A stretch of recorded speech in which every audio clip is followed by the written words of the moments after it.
ሰላም ጤና ይስጥልን ክቡራንና ውድ አድማጭ ተከታታዮቻችን፣ አሁን በተሰሙና መደመጥ ባለባቸው ሰበርና ልዩ መረጃዎችን ይዘን ቀርበናል።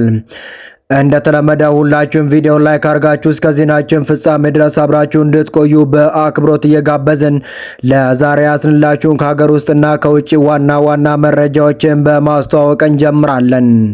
የትግራይ ከፍተኛ ባለስልጣናት በስራ ላይ የዋሉትን ጨቋኝ ሕግ እንዲሽሩ ሂውማን ራይትስ ዎች ጥብቅ ትዕዛዝ ቢያስተላልፉም የህወሓቱ ከፍተኛው ሊቀመንበር ጥብቅና እጅግ ያልተጠበቀ ምላሽን ሰጡም። ዝርዝር መረጃው እጃችን ደርሷል። በሚቀጥሉት ደቂቃዎች ወደ እናንተ የምናደርስ ይሆናል። እስከ ዜናችን ፍጻሜ ድረስ አብራችሁን ቆዩም። አሁን በደረሰን ሰበር ዜና መሰረት የ18 ሚሊዮን ብር የፒካፕ ተሽከርካሪን አካል ሙሉ በሙሉ በታትነው ለመሸጥ ሲሞክሩ 7 ተጠርጣሪዎች ከነ ግብረ አበሮቻቸው ጋር በቁጥጥር ስር መዋላቸውን የፌዴራል ፖሊስ አስታወቀም። ዝርዝር መረጃው እጃችን ደርሷል። በሚቀጥሉ ደቂቃዎች ወደ እናንተ የምናደርስ ይሆናል። እስከ ዜናችን ፍጻሜ ድረስ አብራችሁን ቆዩም። አሁን በደረሰን እጅግ አስደንጋጭ ዜና መሰረት አቶ ክርስቲያን ታደለና አቶ ዮሐንስ ቧያሉን አስመልክቶ ፍርድ ቤቱ የመጨረሻውን ውሳኔ አስተላለፈም። ተከሳሾቹ ከፍርድ ቤት ምን አይነት ትዕዛዝ አስተላለፈባቸው የሚለው ዝርዝር መረጃው ቀጥታ ከፍርድ ቤት የወጣው እጃችን ደርሷል። በሚቀጥሉት 10 ደቂቃዎች ውስጥ ወደ እናንተ የምናደርሱናል። እስከ ዜናችን ፍጻሜ ድረስ አብራችሁን ቆዩ። እንዲሁም ለዚህ ታላቅ የዩቲዩብ ቻናል አዲስ የሆናችሁ ደግሞ ሁላችሁም ዩቲዩብ ቻናሉን ሰብስክራይብ አድርጋችሁ የደውል ምልክቷን በመጫን ኦል የምትለውን ያብሩ። እንዲሁም ይህ መረጃ ለሌሎች ተደራሽነቱ ይበልጥ እንዲሰፋ ሁላችሁም ቪዲዮ ላይክ አድርጋችሁ ሐሳብ አስተያየታችሁን በኮሜንት አስቀምጡልን። አሁን ወደ አስደመጥናችሁ ዋና መረጃዎች በቀጥታ ወደ ዝርዝር መረጃው ከማቅናታችን በፊት ሰሜን ኮሪያ ቋሚ ኒውክሌር ባለቤትነትን ለማረጋገጥ ተከትሎ የወጣውን ጥብቅ መረጃ እናስቀድም። የሰሜን ኮሪያው ገዢው ፓርቲ የኮሪያ ሰራተኞች ፓርቲ ለ3 ቀናት ሲያካሄድ የቆየውን ጠቅላላ ስብሰባ ማጠናቀቁን ተከትሎ ሀገሪቱ የኒውክሌር ታጣቂነት ደረጃዋን በቋሚነት ጠብቃ ለመቀጠል ያላትን ቁርጠኝነት ከፍተኛ ባለስልጣን በሙሉ ድምፅ ማጽደቃቸውን የሀገሪቱ መገናኛ ብዙሃን ዘገበም። የፓርቲው ከፍተኛ አመራሮች ባወጡት መግለጫ ሰሜን ኮሪያ እንደ ሉዓላዊ ኒውክሌር ሀገር የምትጫወተው ሚና ሙሉ በሙሉ መተግበር አሁን ላይ በዓለም አቀፍ ደረጃ እየታየ ላለው ውጥረትና የደህንነት ተግዳሮት ተገቢው ምላሽ ለመስጠት ብቸኛውና ውጤታማው መንገድ ነው በሚል ድምዳሜ ላይ መድረሳቸውንም ገለጹ። ይህ ውሳኔ የፒዮንግያንግ በኒውክሌር መከላከያ ስትራቴጂዋ ላይ ያላትን የቆየ አቋም ይበልጥ የሚያጠናክር ሲሆን ወደፊት ከዋሽንግተን ጋር ሊደረግ የሚችለውን የኒውክሌር መሳሪያ ነጻ የመሆን ዲኒውክሌራይዜሽን የሰላም ድርድር ተስፋ ሙሉ በሙሉ የሚያጨልም መሆኑን የፖለቲካ ተንታኞች ገልጸዋል። በከፍተኛ ባለስልጣናቱ ላይ የተደረገውን እገዳና ሹመት ይህ ስብሰባ በአገሪቱ የፖለቲካ መዋቅር ውስጥ ከፍተኛ የተባለ የሰራተኞች ሽግሽግ ያስከተለ ሲሆን ዋናዎቹ ክስተቶች የሚከተሉት ናቸው። በዓመቱ የመጀመሪያ አጋማሽ ላይ የተቀመጡላቸውን ቁልፍ የሥራ አፈጻጸም ግቦችና ግዳጅ ማሳካት ያልቻሉ በርካታ ከፍተኛ የመንግስት ባለስልጣን ከኃላፊነታቸውም ተሰናብተዋል። ይህ በአመራሩ ላይ የተደረገውን አስቸኳይ ሽግሽግ መሪው ኪም ጆንግ ዩን የሰሜን ኮሪያ ወታደራዊና ስልታዊ ዓላማዎችን ለማሳካት በሚጥሩበት ወቅት በሀገሪቱ የውስጥ ዲሲፕሊንና ታማኝነት ላይ ጥብቅ ሚና ለማድረግ እያደረጉ ያለውን ቀጣይ ጥረትም ያሳያል። የ18 ሚሊዮን ብር የፒካፕ ተሽከርካሪ አካልን በትነው ለመሸጥ የሞከሩ 7 ተጠርጣሪዎች በቁጥጥር ስር መዋላቸው ተገለጸ። በአዲስ አበባና በአዳማ ከተማ ፖሊስ፣ በሀገር መከላከያ ሰራዊት እንዲሁም በብሔራዊ መረጃና ደህንነት አገልግሎት በጋራ በተደረገ የተቀናጀ ስኬታማ ክትትል በአሽከርካሪነት የተቀጠረበትን የኮንስትራክሽን ድርጅት ንብረት የሰረቀው ግለሰብ ከ6 ግብረ አበሮቹ ጋር እጅ ከፍንጅ መያዙን የቦሌ ክፍለ ከተማ ፖሊስ ዋና መምሪያ አስታውቋል።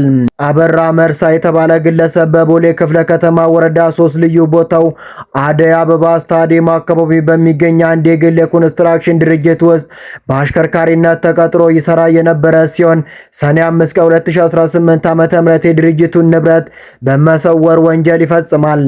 ግምቱ 18 ሚሊዮን ብር የሚያወጣ የሰሌዳ ቁጥሩ ኮድ 3 አዲስ አበባ 48405 ሃይሉክስ የሆነ ዘመናዊ ፒካፕ ተሽከርካሪ ሲሆን ዋናው ተጠርጣሪ ከተባባሪዎቹ ጋር ወንዶሰን አባተ፣ ሰይብ ሙኒር፣ ክንዱ ደጉ፣ ስንታየው ተመስገን፣ ብሩክ ግርማና ባህሉ ሲሳይ ጋር በመሆን ተሽከርካሪውን ከአዲስ አበባ በመውሰድ በአዳማ ከተማ በሚገኝ አንድ መጋዘን ውስጥ ይደብቁታል። እዚያ መጋዘን ውስጥም የተሽከርካሪውን አካል ሙሉ በሙሉ በመበታተን ለአንድ ግለሰብ በ600 ሺህ ብር ለመሸጥ ተስማምተው የ110 ሺህ ብር ቅድመ ክፍያ ወይም ቀብድ ተቀብለው እንደነበር በምርመራው ታውቋል። የአደይ አበባ ስታዲየም አካባቢ ፖሊስ መምሪያ ወንጀል ድርጊቱን በቅርብ ክትትል ሲያጣራ ቆይቶ ሰኔ 15 ቀን 2018 ዓ.ም ከፌዴራልና ከአካባቢው የጸጥታ አካላት ጋር ባደረገው የጋራ ኦፕሬሽን 7ቱን ተጠርጣሪዎች ከተበታተነው የተሽከርካሪ አካል ወይም ኤግዚቢት ጋር በቁጥጥር ስር መዋሉም ችሏል። የአዲስ አበባ ፖሊስ ዋና ጠቅላይ መምሪያ የወንጀሉን መፈጸም ተከትሎ ለድርጅቶችና ለአሽከርካሪዎች የሚከተለውን ማሳሰቢያ አስተላልፏል። ማንኛውም የመንግስትም ሆነ የግል ድርጅት ሰራተኞች አሽከርካሪዎችን በሚቆጣጠሩበት ወቅት ሊያጋጥሙ የሚችሉ የደህንነት ስጋቶችን ለመቀነስ የሰራተኞቻቸውን ማንነትና ታማኝነት የሚያረጋግጥ አስፈላጊ ህጋዊ ሰነዶችን በአግባቡ አሟልተው መያዝ ይኖርባቸዋል። የትግራይ ክልል ባለስልጣናት ስራ ላይ የዋሉትን ጨቋኝ ህግ እንዲሽሩ ሂውማን ራይትስ ዎች ጥሪ አቀረቡም። ዓለም አቀፉ የሰብአዊ መብቶች ተሟጋች ድርጅት ሂውማን ራይትስ ዎች የግዳጅ ወታደራዊ ምልመላ ለማካሄድና ተቃውሞውን ለመቅጣት ስልጣን ይሰጣል ያለውን በትግራይ ክልል ስራ ላይ የዋለ ህግ እንዲሻር ለክልሉ ባለስልጣናት ጥሪ አቀረቡም። የትግራይ ክልል ምክር ቤት ባለፈው ግንቦት ወር መጨረሻ ያጸደቀው ህግ ኤርትራ ከምትከተለው አስገዳጅ የብሔራዊ አገልግሎት ጋር ምስስሎሽ ያለው ነው ሲልም ድርጅቱ ተችቷል። መቀመጫውን ዋሽንግተን ዲሲ ያደረገው ሂውማን ራይትስ ዎች ባለፉት ሳምንታት አነጋጋሪ ሆኖ የሰነበተውን ህግ በተመለከተ ጠንከር ያለ ጥሪ ያቀረቡት ዛሬ ረቡዕ ሰኔ 17 ቀን 2018 ዓ.ም ባወጣው መግለጫ ሲሆን የድርጅቱ የአፍሪካ ክፍል ምክትል ኃላፊ ላቴሻ ባድር የትግራይ ባለስልጣናት በክልሉ ለቀጠለው ፖለቲካዊ ውጥረት ሲቪል ሰዎችን ለውትድርና በመመልመልና የሚቃወሙትን በመቅጣት ምላሽ መስጠት እንደማይገባቸው ማሳሰቡም። የአቶ ክርስቲያን ታደለ መዝገብ የዋናው ክስ ብይን ለሐምሌ 3 ቀን 2018 ዓ.ም ተለዋጭ ቀጠሮ መሰጠቱ ተገለጸ። ማረሚያ ቤቱ በሰብአዊ መብት አያያዝ ላይ ማብራሪያም ሰጥቷል። በሽብር ወንጀል ተጠርጥረው በማረሚያ ቤት የሚገኙት የህዝብ ተወካዮች ምክር ቤት አባል የነበሩት አቶ ክርስቲያን ታደለ፣ አማራ ክልል ምክር ቤት አባል የነበሩት አቶ ዮሐንስ ቧያሌውና ሌሎች ተከሳሾች ዛሬ ሰኔ 16 ቀን 2018 ዓ.ም ፍርድ ቤት ቀርበዋል። ዛሬ ይሰማል ተብሎ ይጠበቅ ለነበረው የዋናው ክስ ብይን ለሐምሌ 3 ቀን 2018 ዓ.ም ተለዋጭ ቀጠሮ መሰጠቱም ተገልጿል። የፌዴራል ከፍተኛ ፍርድ ቤት ልደታ ምድብ ችሎት ከዚህ ቀድሞ በሰጠው ትዕዛዝ መሰረት የፌዴራል ማረሚያ ቤት ኃላፊ ምክትል ኮማንደር ጣሰው ይግዛው በችሎቱ ቀርበው ማብራሪያንም ሰጥተዋል።